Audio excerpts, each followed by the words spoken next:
One issue I've always had, particularly when I lived in Dublin, was one of space.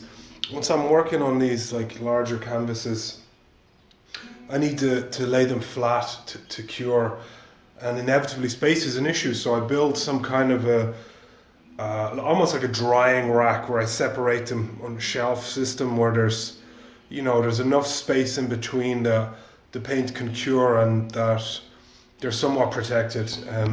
But working in an environment like a studio environment with dust and with dampness, it's often a problem. So here today, like what I need to do, I have just a couple of lats, but 2x4s, and so I lay them on these boards, and then I can stack the boards and find a place to put them. But of course, I mean, this is inevitable. You see what happened here already. Because the paper buckled, I mean, this dimension isn't thick enough to give it enough clearance. So now we've got this kind of somewhat precarious kind of stack sandwich. And even if I want to make it more stable, it's just a question of where do you lay it, that something doesn't fall on it. Or I've often knocked into them myself in previous studios where space is always an issue, and the thing collapses and they often get something drying will get crushed or whatever. So we're going to make this kind of a makeshift drying area.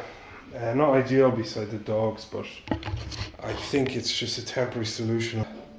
It got a good morning there. I mean, I feel less connected to it today because I'm kind of mulling over which direction to go, but I find that it's important to keep moving, to keep working, and the process will reveal a kind of a thread to follow. So yesterday, actually, when I was walking, I took the dogs for a walk, and I usually go down to a field down here, and I discovered, I mean, I really like mushrooms. I like to read about them and to identify them, although, as I mentioned before, I don't really know a lot about them, so I'm just learning. So I was walking the dogs, I discovered something called versicolor try something. The common name is a turkey tail. And it was the first time I saw it, so I was like, oh wow, look at that.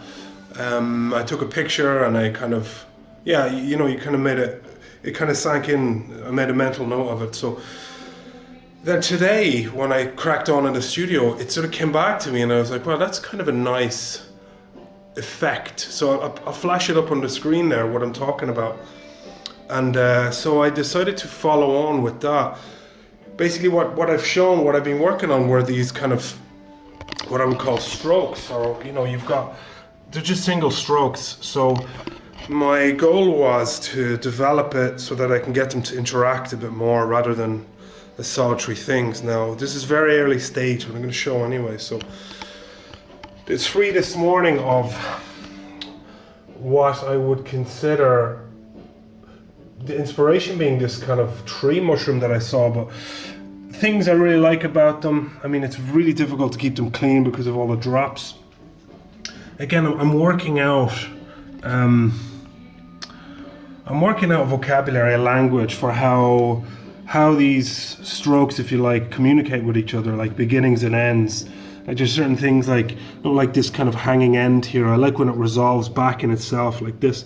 And then you get this, almost looks like a continuous stroke, if you like, which it's not, but so it creates something, something I quite like. I mean, I quite like them from a distance. It's quite pleasing, and then up close where you get pulled into these details. Back in these paper studies, so if I can define a set of principles for, I don't know if principles is the right word, like a vocabulary for how these things interact or speak with one another, and then I think I can develop it forward.